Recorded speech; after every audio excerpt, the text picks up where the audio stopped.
Au cœur des années 70, une véritable vague de terreur s'abat sur la Californie.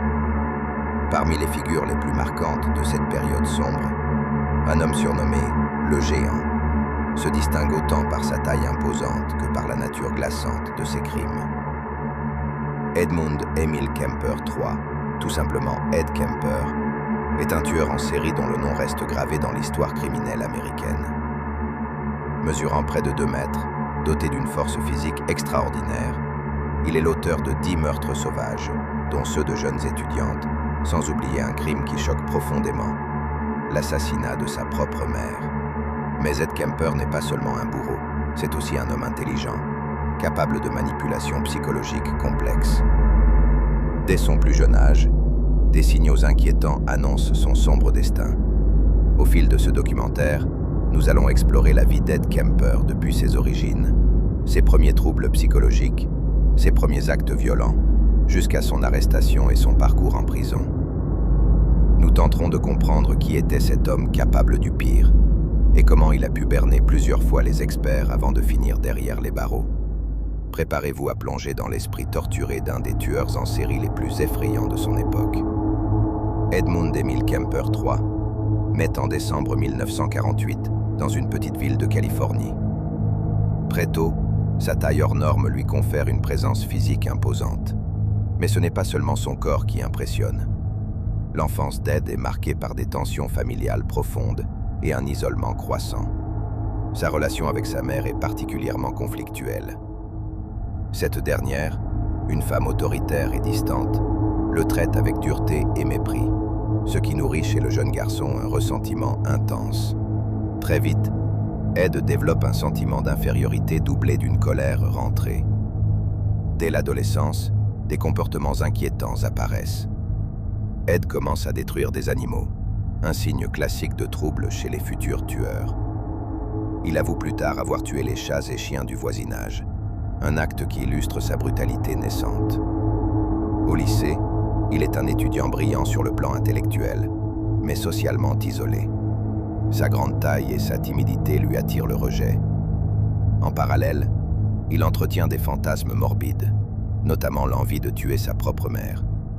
Un épisode marquant survient lorsqu'Ed tue ses grands-parents maternels. Ce crime, qui choque pour son audace et sa violence, est un tournant qui scelle son destin hors norme. À seulement 15 ans, Ed Kemper commet un acte qui va marquer le début officiel de sa descente dans l'horreur. En 1964, dans un accès de rage, il assassine ses grands-parents maternels. Ce double meurtre, commis avec une violence extrême, choque la petite communauté où il vit. Après ce crime, Ed ne cherche pas à s'enfuir. Il se dénonce lui-même à la police, ce qui révèle déjà chez lui une certaine conscience de ses actes, mais aussi un besoin d'attention. Il est alors interné dans un hôpital psychiatrique pour adolescents, où il passe plusieurs années.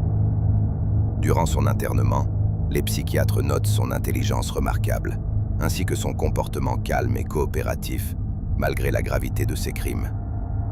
Il est parfois qualifié de gentil géant. Pourtant, derrière cette façade se cache une personnalité profondément perturbée. Ed commence alors à manipuler les professionnels de la santé mentale, usant de son intelligence pour évoquer un profil trompeur. Il joue les patients modèles, ce qui retardera sa libération et compliquera les diagnostics.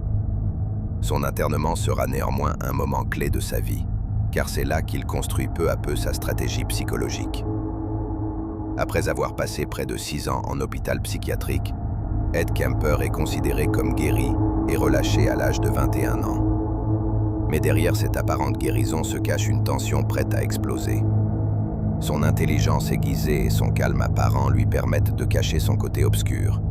Très vite, Kemper commence une série de meurtres visant principalement de jeunes femmes, souvent des étudiantes ou autostoppeuses, ce qui lui vaudra le surnom de « tueur d'autostoppeuses ». Sa méthode est froide et calculée. Il séduit d'abord ses victimes en leur proposant un trajet en voiture, profitant de son charme et de son apparence imposante. Une fois à bord, il bascule brutalement dans la violence. Ses crimes sont marqués par une cruauté extrême. Il tue souvent ses victimes à bout portant puis les mutile. Fait glaçant, il pratique aussi des actes de nécrophilie, et découpe certains corps, conservant parfois des parties comme souvenirs macabres.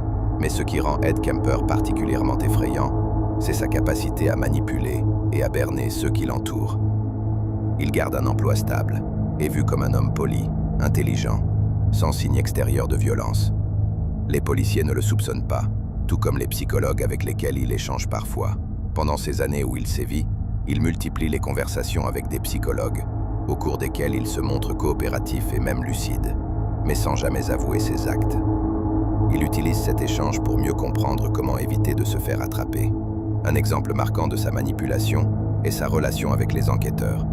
Même pendant son procès, il apparaît calme et détaché, ce qui déroute beaucoup de professionnels qui tentaient de cerner sa personnalité. Après plusieurs meurtres sanglants, Ed Kemper poursuit sa série de crimes, toujours avec la même méthode froide et calculée. Il continue à attirer ses victimes en les prenant en stop, profitant de sa grande taille et de son apparence pour imposer sa volonté. Ses actes deviennent de plus en plus violents et audacieux. Il ne se contente plus de tuer, il défigure ses victimes et conserve certains de leurs membres comme trophées macabres, signe de sa compulsion morbide. Ces gestes témoignent d'un trouble psychologique profond, mêlant voyeurisme, besoin de contrôle et sadisme. Mais alors qu'il semble intouchable, Ed commence à commettre des erreurs. Sa confiance excessive le pousse à commettre l'irréparable. Il tue sa propre mère, source majeure de sa haine et du conflit intérieur qu'il porte en lui. Ce meurtre sera son point de rupture. Après avoir assassiné sa mère, Ed appelle la police lui-même, dans un acte qui mélange calcul et besoin de reconnaissance. Son aveu immédiat surprend les autorités et marque la fin de sa cavale. Lors de son arrestation, Ed Kemper se montre d'abord calme et même détaché. Mais très vite, il livre un récit détaillé de ses crimes, apportant des informations que seuls les enquêteurs pouvaient connaître. Cela conforte les soupçons et facilite son inculpation. Au cours du procès, il fascine autant qu'il effraie. Son intelligence, sa lucidité sur ses actes et son absence apparente de remords posent un dilemme aux juges et psychiatres. Il est finalement déclaré sain d'esprit, mais responsable pénalement, et condamné à la prison à vie sans possibilité de libération conditionnelle.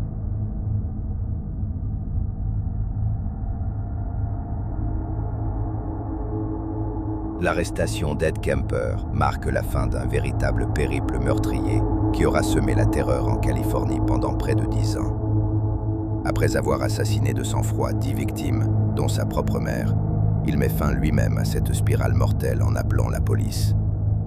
Pour les familles des victimes, ce moment offre enfin une lueur d'espoir, même si la douleur reste immense.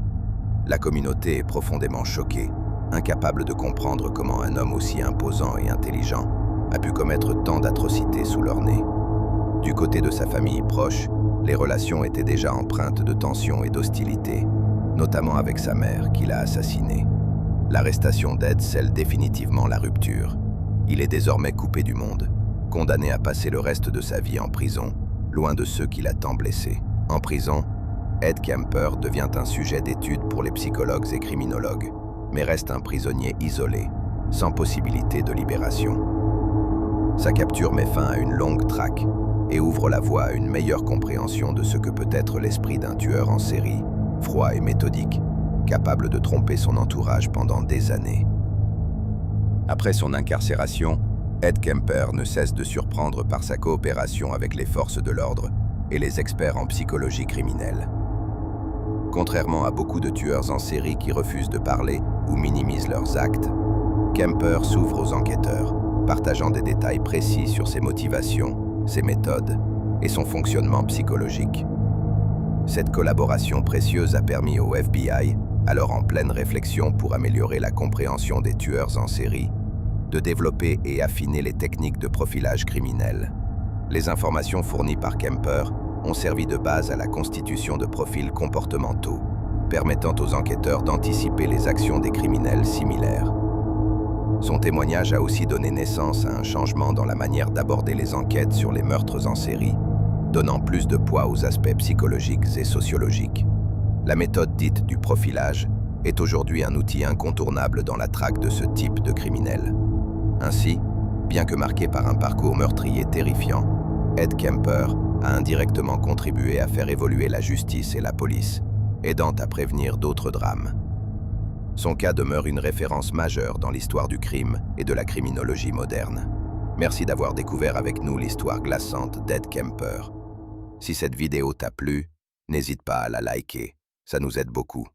Abonne-toi à la chaîne et clique sur la cloche pour ne rien manquer des nombreuses vidéos à venir sur les faits et personnes qui ont marqué la pop culture américaine. On se retrouve très vite pour plonger dans une nouvelle histoire. Reste curieux, reste vigilant.